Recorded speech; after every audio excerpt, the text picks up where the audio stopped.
You are looking almost live at the board that is going to help you solve any subnetting questions Cisco gives you, Chris Bryant gives you, the real world gives you, anybody. And the great thing is there's no complicated memorization here with this chart. I hesitate to even call it a chart because what you're going to do, for those of you totally new to this, when we do these conversions and we do subnetting, we've got to have this little row of numbers to work with. And if this is totally new to you, instead of trying to memorize it from left to right, I tell you what helped me when I started with it is I started at the right-hand side and just doubled the number 7 times. That's it. Because I'm going to tell you point blank, if you can add, you can subtract, and you can do that 1, 2, 4, 8, 16, 32, 64, 128, you can solve any subnetting question anybody gives you, whether it's me, practice exam, Cisco, anybody else in the world.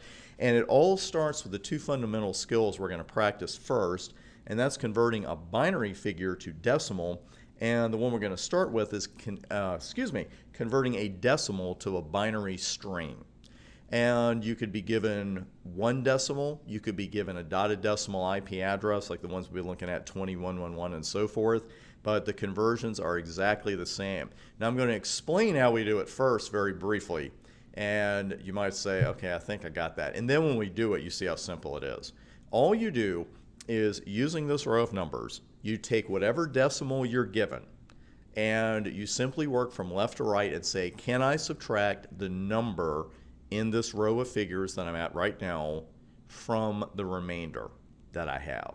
See, I told you, when you explain it, when you say it verbally, or even some of the books I've read over the years on subnetting, and it's like, wow, I knew what I was doing and I wasn't sure I understood what they meant. But this is how crystal clear it's going to be for you. Let's do it. Let's just go ahead. I'm just going to pick 45. We're going to do a couple of them live right across the screen, and I don't have anything pre-configured there, so to speak, so we'll just pull a number out of the sky, and we'll start with 45. And simply going from left to right, can I subtract the number in that top row of numbers from my current remainder, which my remainder right now is 45. I haven't subtracted anything from it yet.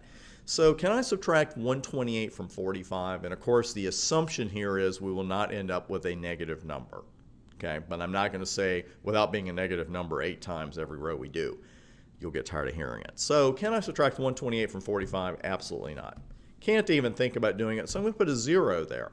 There are 0 units of 128 in 45 if you want to get that way about it, which is fine. 64. Can I subtract 64 from 45? No, can't do it. Put a 0 there. See, it's easy. And we haven't even gotten to the ones where we can't do it yet. But here we go, 32. Can I subtract 32 from 45? Absolutely, yes I can. I can do it once. And tell you what, we'll go ahead without doing it on the board here. We can keep up with that. 45 minus 32, what is that? It's 13. So I would simply say, can I now subtract 16 from 13? No, I can't. So I'm going to put a 0 there. Can I subtract 8 from my current remainder, which is 13? Sure I can. So I'm going to put a 1 there, and then it's 13 minus 8, and that equals 5.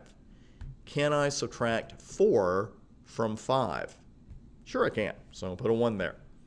Now I'm going to subtract 4 from 5, and that leaves 1. So I can't subtract 2 from 1, so I put a 0 there. I can subtract 1 from 1, and that's it.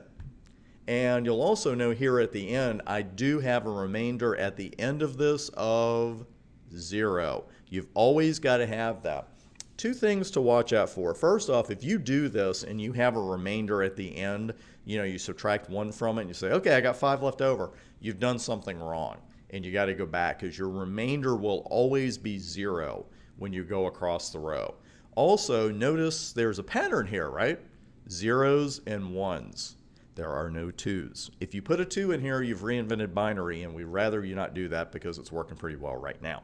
So in all seriousness, if you have a 2 in here anywhere, then you need to go back and check your work. Speaking of checking your work, if you really want to check this quickly and make sure you've got it, let me show you exactly how to do that, or tell you exactly how to do that. Just take the numbers that you have a 1 under and add them together, and they should add up to the number you started with. So what does 32 plus 8 plus 4 plus 1 equal? 40, then 44, then 45. So you know you've gotten this one right. And see, there's nothing to it. This is a fundamental skill, and you've already got it. So this is taking a decimal figure and converting it to binary. What if we were given an entire IP address that we had to break down, that we had to take a dotted decimal IP address and convert it to a binary string? We're going to see exactly how to do that coming up next.